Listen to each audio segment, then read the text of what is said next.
El problema fiscal es un problema sin resolver. Un problema que lejos de ir a menos ha ido a más, porque se ha incrementado esa brecha. Que existe una discriminación en el tratamiento que se le da a esos gastos. El autónomo es el que tiene que probar que ese gasto se ha producido como consecuencia del ejercicio de la actividad económica y profesional. Vive Cádiz Rural Plus, el podcast. Bueno, hola, ¿qué tal? ¿Cómo estáis? Vamos con el último podcast para hablar de los autónomos de Cádiz. En este proyecto Vive Cádiz Rural Plus,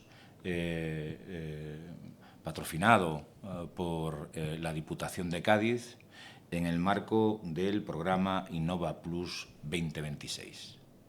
Inés, hoy vamos a hablar de algo muy importante, quizás algo que los autónomos de la provincia de Cádiz y los autónomos andaluces y españoles pues tienen grandes dudas. Quizás sea lo que menos ha evolucionado en el trabajo autónomo en los últimos años.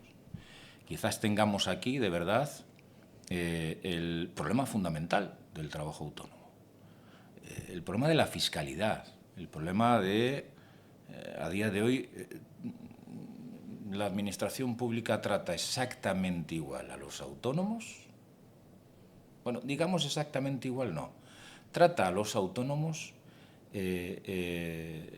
con unas diferencias sustanciales al tratamiento fiscal que tienen los empresarios, las empresas, las grandes sociedades. Los autónomos, como sabes, no podemos deducirnos determinados gastos, ¿no?, que son inherentes a nuestra actividad. No podemos invitar a un cliente a comer. No podemos deducirnos los gastos de locomoción, a no ser que sean estrictamente probados por parte del autónomo. Siempre nos dan a nosotros como la carga de la prueba, lo que tenemos que hacer, ¿no? Pero tampoco podemos básicamente deducirnos los gastos de los profesionales que tienen su domicilio fiscal y domicilio particular, ¿no? Apenas son capaces de deducirse un 3% de los gastos que se producen en la actividad en el propio domicilio fiscal. Es decir, el problema fiscal es un problema sin resolver. Un problema que lejos de ir a menos ha ido a más, porque se ha incrementado esa brecha. Estos días que parece que estamos haciendo la propuesta, tú misma has hecho una propuesta el otro día en el Congreso de los Diputados, hablando de la modificación del LETA, que es tan densa y tan amplia, pero hablábamos y tenemos un capítulo específicamente de fiscalidad, ¿no?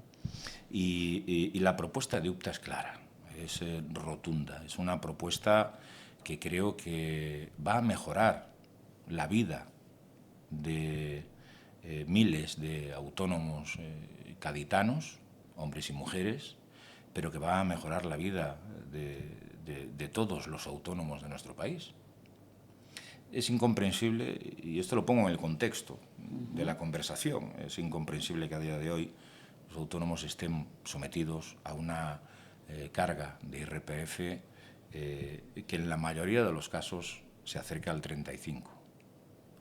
Es incomprensible que una de las grandes empresas del IBEX en nuestro país apenas tenga una carga fiscal sobre los beneficios del impuesto de sociedades del 7%.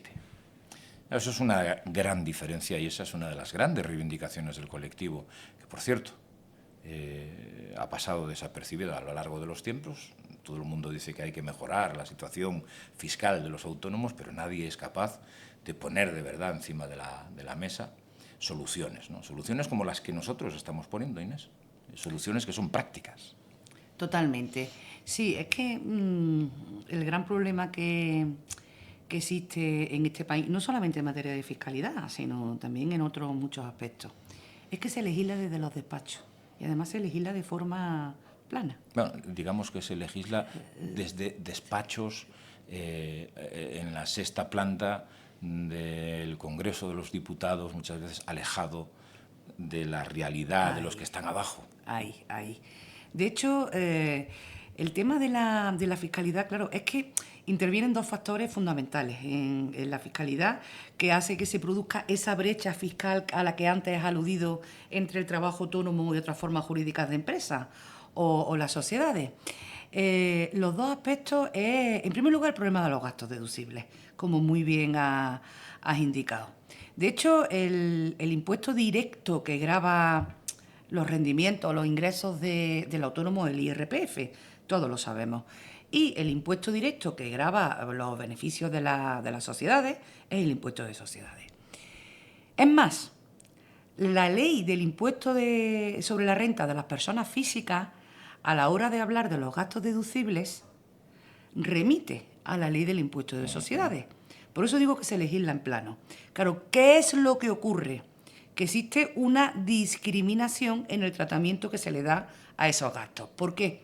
Porque en el impuesto de sociedades todo se presume que está relacionado con el ejercicio de la actividad, mientras que en el IRPF el problema que hay es que, como muy bien has dicho, se invierte la carga de la prueba. Es decir, el autónomo es el que tiene que probar que ese gasto se ha producido como consecuencia del ejercicio de la actividad económica y profesional, además con una trazabilidad.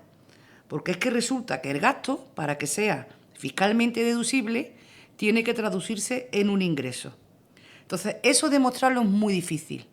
Porque, claro, cuando un autónomo se va a comer con un cliente, esa comida no tiene por qué traducirse. Además, es muy difícil que en la primera reunión o comida tú vayas a tener un ingreso o un nuevo cliente. O el simple hecho de salir de tu espacio geográfico más cercano de tu vivienda y que vayas a hacer a pasar un presupuesto, o que vayas a hacer una reparación, o que vayas a visitar a un cliente. El simple hecho en sí tiene que llevar forzosamente una prueba fehaciente. No te sirve con la factura. Una prueba fehaciente de que está vinculada a la actividad. Yo siempre me pregunto cuándo pasa eso, ¿no? Y nosotros que estamos mayoritariamente en Madrid, cuando vemos a grandes empresarios no comer en los mismos restaurantes, que nosotros comemos en restaurantes mucho más humildes, claro. Pero cuando los vemos entrar con clientes, anda, fíjate, claro. Estos sí son capaces de deducirse esa comida. Oye, yo no soy capaz de deducirme como autónomo la comida de un menú del día. Bueno, hay gente que eso, claro, le hace plof la cabeza. Claro, claro, porque es que luego al final pasa lo que muy bien has comentado, que existe un tipo por el que tributa el autónomo mucho más elevado que el tipo marginal resultante en el impuesto de sociedades, precisamente porque, claro, no se pueden deducir los gastos. Por tanto, el rendimiento a tributar es mucho más superior que en el caso de las sociedades. Esto, desde luego, desde USTA venimos denunciándolo hace ya varios años. De hecho, mantuvimos unos grupos de trabajo con la agencia tributaria, en el que una de las propuestas de USTA era la necesidad de objetivar los gastos para eliminar ese requisito imposible, porque hay que decir que es totalmente imposible, de demostrar pues todo lo que se nos exige para que el gasto tenga carácter y luego quedas al juicio del inspector. Claro, claro. De la agencia tributaria. Totalmente. Que considere que es deducible. Exactamente, ¿no? Y que esas pruebas sean admitidas o no. ¿Y que la consecuencia cuál es? Que un autónomo, cuando tiene una inspección de la agencia tributaria y hablamos de deducción de gastos, ¿qué es lo que pasa? Que es preferible para el autónomo no deducirlo porque el miedo que le supone la sanción le impide hacer una demostración y por lo tanto siempre es esa especie de espiral diabólica que al final los autónomos somos los que cumplimos fiscalmente de una forma más exhaustiva y en fin, y las empresas pues tienen bien para ellos, ¿no? Pero tienen una ventaja sustancial, económica, fiscal, mucho mejor que la nuestra. Totalmente, y eso afecta directamente sobre la competitividad, ¿dónde va a parar? Por eso es tan importante que se proceda a objetivar los gastos. Quizás por eso, Inés, es posible que haya descendido tanto el número de trabajadores autónomos, personas físicas, se haya aumentado el número de sociedades. Quizás sea vinculado a que la fiscalidad es un desastre para el autónomo. Totalmente. Además, es una de las causas principales. Porque, claro, si tú comparas, dices, vale, las sociedades no tienen ayudas o subvenciones, me refiero a las ayudas de las distintas administraciones públicas a fondo perdido, pero sí tienen mejores ventajas fiscales. Si tú sopesas lo que supone recibir una subvención o una ayuda pública, que también tiene sus consecuencias fiscales, cuidado, también tiene su traducción fiscal, que te la concedan, que no te la concedan, que la justifiques bien, que no la justifiques, que al final se traduzca en un reintegro o no se traduzca, y los tiempos de espera, es que yo prefiero hacerme sociedad, que tengo mayores ventajas fiscales y por supuesto que va a hacer que mi negocio sea más competitivo. Eso sin duda alguna es uno de los motivos que explica, además de otro aspecto muy importante, pues la responsabilidad limitada que tienen las sociedades, que no la tienen los autónomos. Ahí Eso nosotros es así. en nuestra propuesta del Estatuto del Trabajo Autónomo sí limitamos evidentemente la vivienda habitual como un aspecto que tiene que quedar fuera Totalmente. de cualquier tipo de intervención por parte de cualquier situación que se pueda dar. Es decir, debe de ser inembargable la vivienda habitual. Es que eso es fundamental y lo sabes que en los más de 20 años de experiencia que llevamos han pasado por nuestras oficinas o incluso lo hemos vivido in situ en los negocios de los autónomos, verdaderas desgracias. Y personas a la exclusión social, personas que han sido trabajadoras autónomas, que han pasado por circunstancias, en la mayoría de los casos, ajenas a su voluntad, porque son ajenas a su voluntad. Clientes que no pagan, enfermedades sobrevenidas y demás, y son personas que tenían crédito y demás y se han visto en la exclusión social, y es que no tenían ni un techo donde vivir. Sí. Por tanto, es fundamental que la vivienda habitual quede excluida de... Fíjate que hilo una cosa con lo otro, porque también la propuesta que hacemos de modificación del estatuto, hablamos de los concursos de acreedores para los trabajadores autónomos, porque la ley de segunda oportunidad es un auténtico desastre. La ley de segunda oportunidad es meterte en un circuito perverso en el que parece que todo el mundo convive o vive y que resulta que no sirve realmente para hacerlo. Por eso nosotros queremos instruir, ¿no? Mejorar el sistema de concurso de acreedores para que, lógicamente, cuando hay una situación de un autónomo que, ajeno a su voluntad, ha sufrido cualquier tipo de contingencia y tiene que cerrar su negocio con deudas, bueno, pues no le persigan, entre otras cosas, no le persiga la propia administración, ¿no? Claro. Tenemos casos de autónomos que no pueden percibir la jubilación porque tienen deudas con la agencia tributaria o la seguridad social. Es decir, bueno, pues hay cosas que se tienen que modificar, ¿no? Sí, sí. Y fíjate, hablando de modificaciones, que son temas también importantes, estamos hablando del Verifactu, ahora está de moda, pues no vas a hablar, todo el mundo está hablando de este IVA de franquicia. Yo sabes que siempre lo digo, ojo con lo que pedimos, que nos lo pueden dar. Bueno, España es el único país que va a tener 3 sistemas de IVA distintos. Claro, convivir los 3 sistemas de IVA distintos va a tener ciertas peculiaridades, porque los que piden que pongamos IVA de franquicia en funcionamiento, claro, se olvidan que tenemos el recargo de equivalencia y que tenemos el sistema de módulos. Si tenemos el IVA de franquicia, ¿desaparece el recargo de equivalencia a módulos? ¿En cuánto vamos a poner el límite del IVA de franquicia? ¿85.000 euros? Si lo ponemos en 85.000 euros, nuestra cabeza nos lleva a que a quien vas a beneficiar exclusivamente es a profesionales normalmente de alta cualificación que trabajan a través del esfuerzo intelectual, que no reciben ni una factura. Ni un electricista, ni un fontanero, ni el señor del bar, ni el kiosquero, ni una tienda de ropa, o sea, ni un fotógrafo, nadie que reciba factura va a querer IVA de franquicia. O sea que el IVA de franquicia va a quedar, fíjate tú, muy destinado a profesionales muy cualificados que, bueno, en fin, que ya están en una situación buena, muchos de ellos ya no tienen determinadas obligaciones, pero claro, esto va a ser un problema más que una solución. No sé, sí, ¿tú qué piensas? Yo desde mi punto de vista, estoy totalmente de acuerdo contigo. Desde luego, si echamos la vista a los países de la Unión Europea, no a los de nuestro entorno, únicamente existen 2 sistemas de IVA, los que lo tienen, ¿no? El IVA general y el IVA de franquicia. Se acabó. Pero aquí en España, como muy bien ha dicho, tenemos el IVA simplificado, el recargo de equivalencia y luego en el IRPF tenemos los módulos. Realmente, como dices, vamos a ver, si implantamos el IVA de franquicia y desapareciera el IVA simplificado y el recargo de equivalencia, que están vinculados a los módulos del IRPF, es que el panorama es de lógica, ¿eh? No es, el panorama está claro. Fuera módulos en el IRPF, fuera IVA simplificado, fuera recargo de equivalencia, porque claro, si vamos a igualarnos a Europa nos tendremos que igualar en todo. ¿Esto realmente nos interesa? No sé si Europa nos va a permitir hacer eso. No sé si Europa nos va a dejar hacer ese tipo de modificación. Y, claro que la reflexión ¿a qué nos lleva?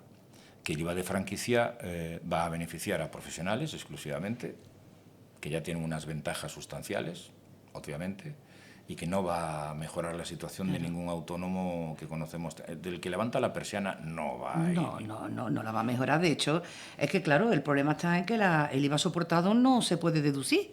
Entonces, al no poderse deducir, únicamente se van a beneficiar aquellos que no tengan adquisiciones, es decir, los profesionales los que no tengan que soportar mucho IVA. Los Luego profesionales... también hay otro bulo, perdona Inés, hay otro bulo que es tremendo, ¿no? Dice, es que en Europa existen, bueno, en Europa el IVA de franquicia, y esto invito a cualquiera que ponga en cualquier buscador IVA de franquicia en Europa y que saque los resultados de cómo está el IVA de franquicia en Europa. Hay países que lo tienen a 3.000, a 15.000, a 7.000, a 80.000, a 85, hay países que lo tienen en 60, es decir, no existe ni una coherencia en ningún país, ni un símil en ningún país. Por lo tanto, el IVA de franquicia yo creo que le tenemos que dar una pensada. Sí. Habría que bajar bastante, el rendimiento, porque al final estamos hablando de facturación para el IVA de franquicia y que efectivamente el IVA de franquicia se quede para las personas que de verdad lo puedan necesitar. Pues no me imagino, hay pocos autónomos que ganen en facturación 85.000 euros. Yo conozco, bueno, sí. No sé si los que nos están viendo saben de muchos, pero yo no conozco a muchos. No, realmente no. Ahí yo, desde luego, tiene sus pros y sus contras y yo, desde mi punto de vista, creo que tiene más contras que pros. Es así.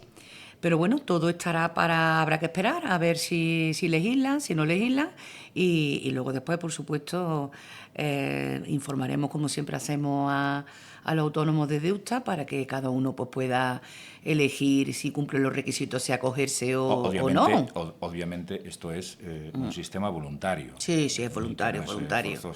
Luego tenemos también encima de la mesa, bueno, pues dos aspectos, por finalizar, dos aspectos que son fundamentales, que son el verifactu.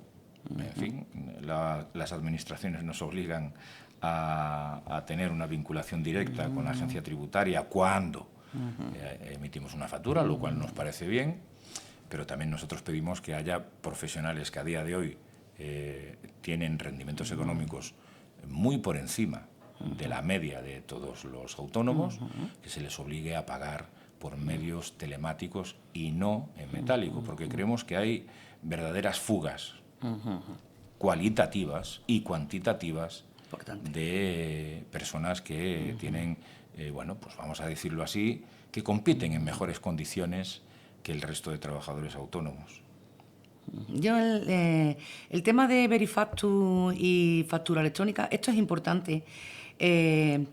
Verifactu, que previsiblemente va a entrar en vigor el 1 de enero del 27, por lo de la prórroga, la demora que tuvo, se preveía para el 26 y después lo demoraron para el 27. No es para todos, es para aquellos que ya utilicen en la emisión de su factura pues medios electrónicos o informáticos. El que esté facturando manual, hoy en día, salvo los que están obligados, que son los del SI, hoy en día, o los que trabajen con las administraciones públicas, todavía se siguen emitiendo facturas manuales, porque una factura que tú hagas en un programa en un Word o en un PDF, en un ordenador, en un equipo informático, se considera factura manual. Luego, eso es distinto a lo que es la obligación de factura electrónica, que ahora mismo está en espera. El reglamento ya de la obligación de factura electrónica se encuentra en información pública. Hasta que no se publique, pues no empieza a contar los plazos que hay, que ya sabemos que son 2 años, para los que facturen más de 8 millones de euros, un año para los que facturan más de 8 millones de euros y 2 años pues para los que facturan menos de 8 millones de euros, es decir, para los autónomos.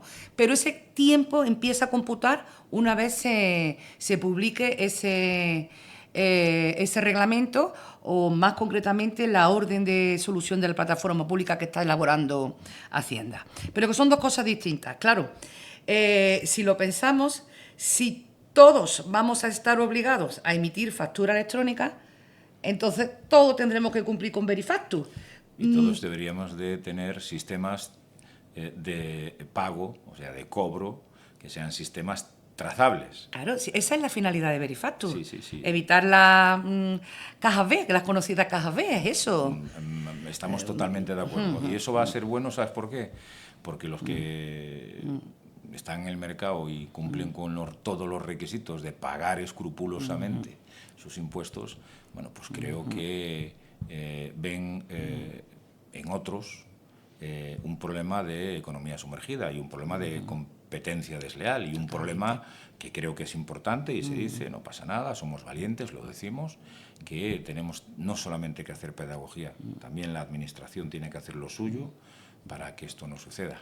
Totalmente. Bueno, pues este es el 3er podcast que hemos mantenido. Espero que los 3 os hayan ayudado a comprender mejor cómo funcionan los aspectos fundamentales del trabajo autónomo, y os esperamos en los siguientes podcasts que desde nuestra organización desarrollaremos en estas próximas semanas.